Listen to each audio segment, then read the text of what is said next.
रात का समय था। घड़ी में करीब 2 बज रहे थे। बाहर हल्की बारिश हो रही थी और आसमान में बिजली की चमक पूरे शहर को पल भर के लिए उजाला दे रही थी। ठंडी हवा के साथ बूंदों की हल्की फुहार कांच की खिड़कियों से टकरा रही थी। शहर की ऊंची ऊंची इमारतों के बीच एक पुरानी सी लैब थी, जहां एक हल्की नीली रोशनी झिलमिला रही थी। उस रोशनी के भीतर लैब के कोने में एक आदमी झुका हुआ बैठा था। उसका नाम था डॉल्दीव राघव मेहरा। राघव की आंखों के नीचे गहरी थकान झलक रही थी। कई दिनों से नींद नहीं आई थी। लैब में इधर उधर मशीनों की बीप की आवाजें, कंप्यूटर स्क्रीन पर घूमते ग्राफ्स और राघव के कांपते हाथों में पकड़ा हुआ कॉफी का मग, सब ये बता रहे थे कि वह किसी बहुत बड़े और खतरनाक प्रयोग के करीब है। राघव एक न्यूरो साइंटिस्ट था और पिछले 5 साल से वह एक ऐसी तकनीक पर काम कर रहा था जो इंसान के दिमाग से दर्दनाक यादों को मिटा सके। लेकिन इस प्रयोग का असली कारण वैज्ञानिक नहीं था, बल्कि व्यक्तिगत था। राघव के भीतर एक ऐसा जख्म था जो हर दिन उसे तोड़ता था, हर रात उसे जगाए रखता था। ये जख्म था मीरा की याद। मीरा, एक नाम जो सुनते ही उसके चेहरे पर कभी मुस्कान आती थी, अब वही नाम उसकी आत्मा में आग लगा देता था। मीरा उसकी मंगेतर थी। दोनों की मुलाकात कॉलेज में हुई थी। राघव पढ़ाई में हमेशा गंभीर, कम बोलने वाला इंसान था, जबकि मीरा जीवन से भरी हुई, हर चीज में खुशी ढूंढने वाली लड़की थी। जहां राघव दिमाग से सोचता था, वहां मीरा दिल से महसूस करती थी। दोनों का रिश्ता जैसे 2 विपरीत दिशाओं का संगम था।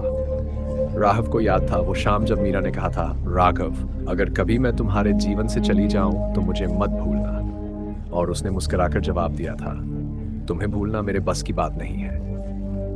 उसे क्या पता था कि यही बात एक दिन उसकी जिंदगी का सबसे बड़ा बोझ बन जाएगी। शादी से सिर्फ 3 हफ्ते पहले एक कार एक्सीडेंट ने मीरा को उससे हमेशा के लिए छीन लिया। उस दिन का हर पल राघव की आंखों में जलता था।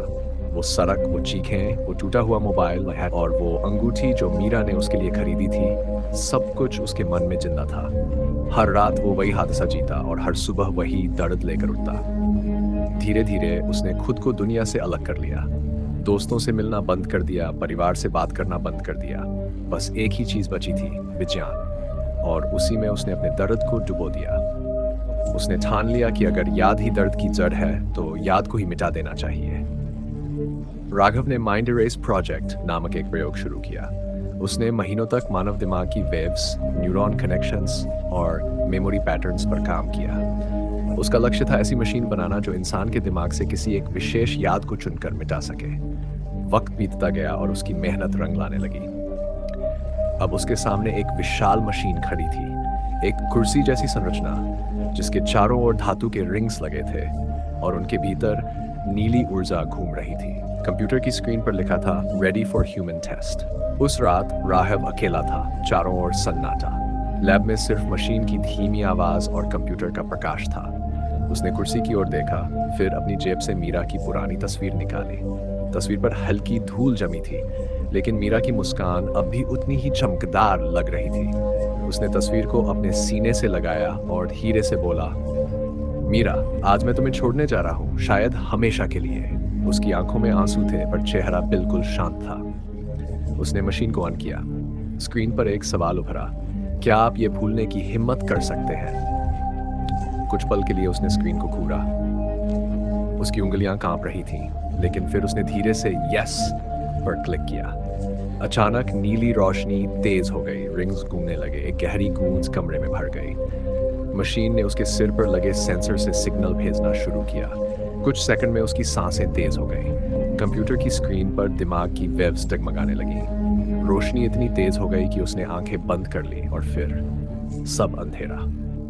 कुछ देर बाद जब राघव ने आंखें खोली तो लैब में सन्नाटा था। मशीन बंद हो चुकी थी। उसके सिर में हल्का दर्द था, लेकिन मन में एक अजीब सी शांति थी। उसने इधर उधर देखा, जैसे पहली बार इस जगह को देख रहा हो। उसे कुछ याद नहीं आ रहा था। वह यह भी नहीं जानता था कि उसने यहाँ क्या किया या वह यहाँ क्यों है। वह कुर्सी से उठा और दरवाजे की ओर चला गया। बाहर हल्की सुबह की धूप थी, हवा ठंडी थी। वो सड़क पर टहलने लगा, लेकिन उसके दिल में एक खालीपन था। ऐसा खालीपन जिसका कोई नाम नहीं था। कभी कभी जब वो किसी गाने की धुन सुनता तो दिल तेज धड़कने लगता। कोई हमसी सुनता तो आंखें नम हो जाती पर उसे समझ नहीं आता कि क्यों। वो नहीं जानता था कि उसने किसी को खोया है, लेकिन उसकी आत्मा को वो कमी महसूस होती थी। एक दिन जब वो पार्क में बैठा था, पास में एक छोटी लड़की गुब्बारे बेच रही थी। वो हंसते हुए बोली, भैया, लाल गुब्बारा लोगे? किसी को दे दो, मुस्कुरा देगा। राघव ने मुस्कुराते हुए गुब्बारा लिया, पर उसी पल हवा का झोंका आया और उसके कानों में किसी की हंसी गूंज गई।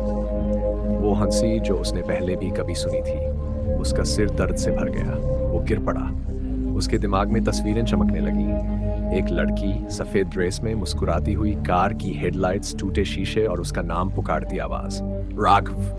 वो चिल्लाया, मीरा, और फिर सब कुछ धुंधला हो गया। जब होश आया, वो फिर अपनी लैब में था। मशीन की स्क्रीन पर लिखा था, मेमोरी पार्शियली रिस्टोर्ड।